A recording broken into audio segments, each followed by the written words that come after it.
If you turn your car engine off here, it may never start again. Welcome to Oymyakon, a remote village in Sakha Republic, Russia, officially known as the Pole of Cold.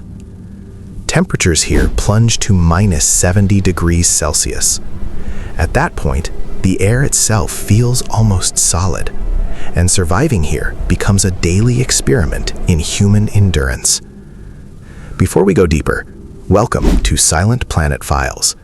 If exploring the most extreme places on Earth fascinates you, leave a like and consider subscribing. The first thing you notice stepping outside the plane is silence. Not normal silence, a heavy, frozen stillness. Exhale once, and your breath instantly crystallizes. Locals call it the whisper of the stars. Tiny ice particles forming in the air, sometimes faintly crackling as they freeze. And here's the frightening part. Exposed skin can begin freezing in under 60 seconds. Cars here follow a strange rule.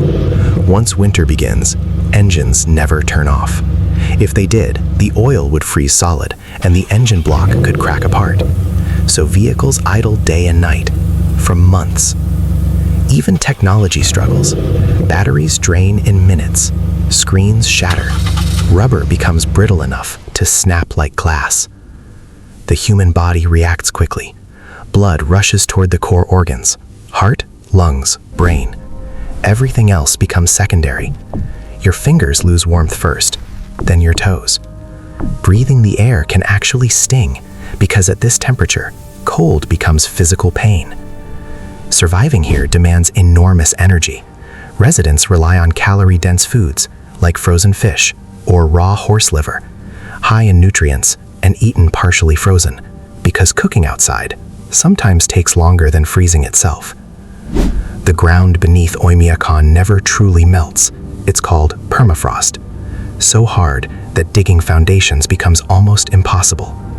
Homes are built on stilts above the frozen earth, because beneath the surface, the ground behaves more like iron than soil.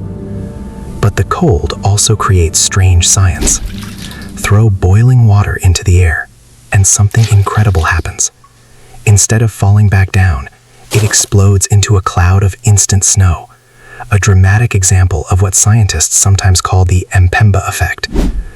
But surviving here is not only physical, it's psychological. Imagine months where the air hurts your lungs, where darkness lasts most of the day, where one mistake outside can be fatal. And yet, about 500 people still call this place home, because in places this extreme, community becomes survival. Neighbors check on each other, engines are shared, food is shared, and resilience becomes part of daily life. The cold may be brutal, but the human spirit here is remarkably warm. But even here, change is coming. Scientists say shifting climate patterns are beginning to alter the delicate rhythm of this frozen world. And yet Oymyakon remains a powerful reminder of something extraordinary, that humans can adapt to almost anywhere on Earth, even here, at the edge of the habitable world. So here's a question for you. Could you survive a winter in Oymyakon? Let us know in the comments. And if you enjoyed exploring this frozen frontier with Silent Planet Files, don't forget to like, subscribe, and join us for the next journey.